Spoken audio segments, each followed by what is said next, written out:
Hi, Daniel here. Now, I wanted to do a live today, but I don't think I'm going to have time. And in fact, if you've got your finger on the pulse, you'll know that I've missed the last 2 weeks.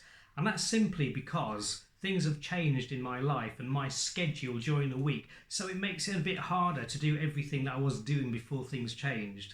So I just wanted to talk to you very briefly today about how you deal with that in your business, how you cope when things change with trying to get everything done that you were doing previously. When something gets in the way of your normal business routine, how do you cope with that? How do you manage it? And what do you do to keep going? Well, there's 3 points that I want to share with you, so hopefully these will help. And as I usually say, these 3 points are 3 things that I'm doing myself in my business. So the first thing is, don't beat yourself up about it. Change happens to all of us. Sometimes it's our own fault because we take on too much or we get involved in something through a choice of our own. Sometimes it's not our fault. Something happens in our family or something happens in our job.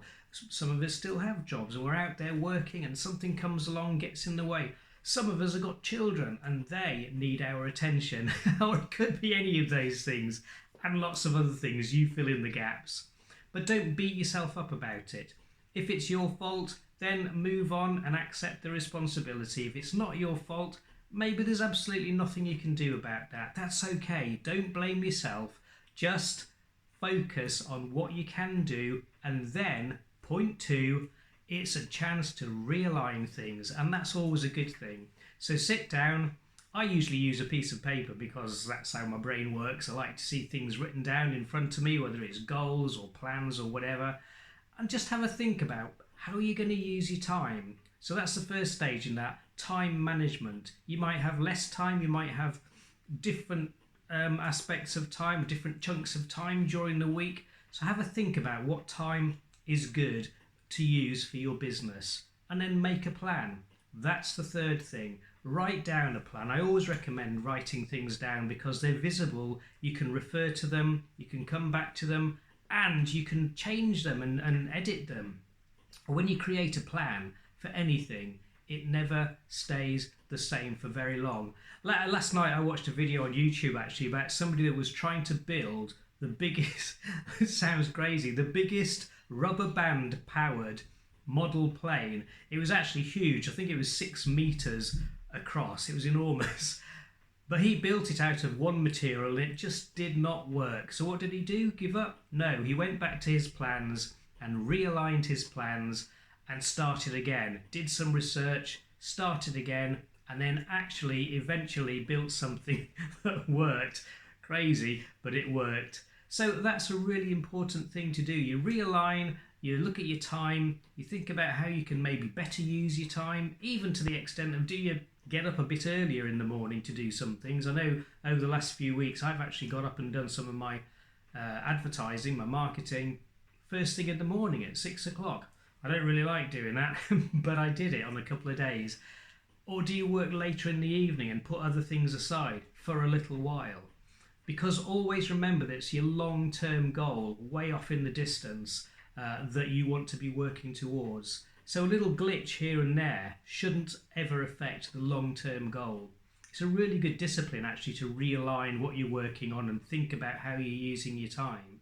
Because one of the dangers of working for yourself is that you get into a routine of doing the same things on the same days. You go to your conferences or go to your webinars or you have your coaching sessions or you do your whatever advertising and marketing you might be doing. And you don't think about how you might better use that time. So it's always worth doing that. So it's actually always worth something coming along and messing things up a bit because it gives you a chance to realign and think about how you might do things better. Because there's always a better way. It's funny, isn't it?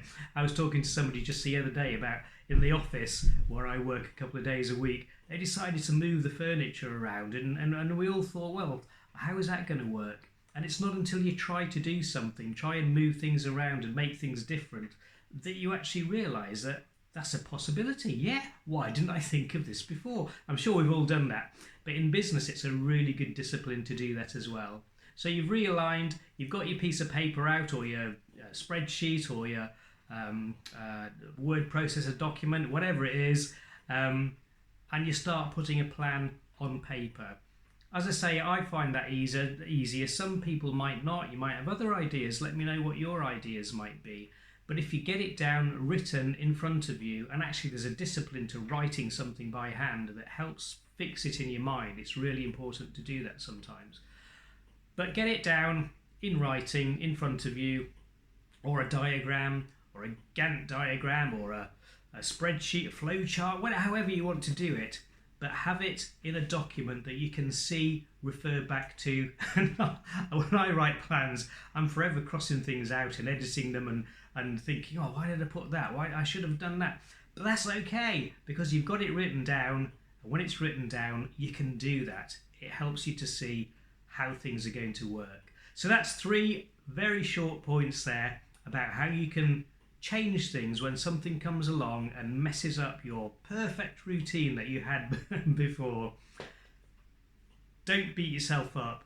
Maybe it's your fault, maybe it's not your fault, but don't beat yourself up, whatever. It can be a learning point.